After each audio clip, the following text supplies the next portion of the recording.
नमस्कार मंडळी. तर आज आपण बनवणार आहोत मूग डाळीचे अप्पे. बनवायला अगदी सोपे आहेत आणि वेळही कमी लागतो. यासाठी सर्वप्रथम आपल्याला मूग डाळ घ्यायची, जी रात्रभर आपल्याला पाण्यात भिजत घालायची आहे. पाण्यात भिजत घातल्यानंतर सकाळी उठल्यावर ते पाणी काढून आपल्याला मूग डाळ मिक्सरला वाटून घ्यायची.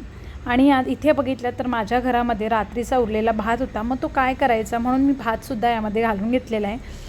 भात हा अगदी ऑप्शनल आहे, माझ्याकडे होता आणि टाकून द्यायला जीवावर येत होता म्हणून मी ह्या मूग डाळीच्या अप्प्यामध्ये मी घातलेला आहे. उरलेल्या भातापासून तुम्ही अशा प्रकारे अप्पेसुद्धा बनवू शकता. तर उरलेला भात, त्यामध्ये मिरची, कोथिंबीर, आलं आणि लसूण घातलेलं आहे. त्याचप्रमाणे मूग डाळ घातलेली आहे आणि हे सगळं मिक्सरला वाटून घेणार आहे. आणि यामध्ये आपल्याला चवीनुसार मीठसुद्धा घालायचे. मिरची घातल्यामुळे यामध्ये आपण मसाला घालणार नाही आहेत. आणि आता हे सगळं मी मिक्सरला वाटून घेत असते. मिक्सरला वाटत असताना कमीत कमी पाण्याचा वापर करायचा आणि अशा पद्धतीने बॅटर बघितलं तर वाटून घ्यायचं. इथे आपलं बॅटर रेडी आहे. खूप जास्त जाड किंवा खूप जास्त पातळ नाही करायचं, मीडियम असं वाटून घ्यायचे. नंतर अप्पे पात्रामध्ये थोडंसं तेल घालून, तुम्हाला हवं असेल तर तूपसुद्धा घालू शकता. तेल घालून अशा पद्धतीने जे बॅटर आहे ते बॅटर त्यामध्ये घालून घ्यायचे. थोडं कमीच घालायचे, अप्पे फुलून वरती येतात. यामध्ये कोणत्याही प्रकारचा कुकिंग सोडा वगैरे घालण्याची गरज नाही.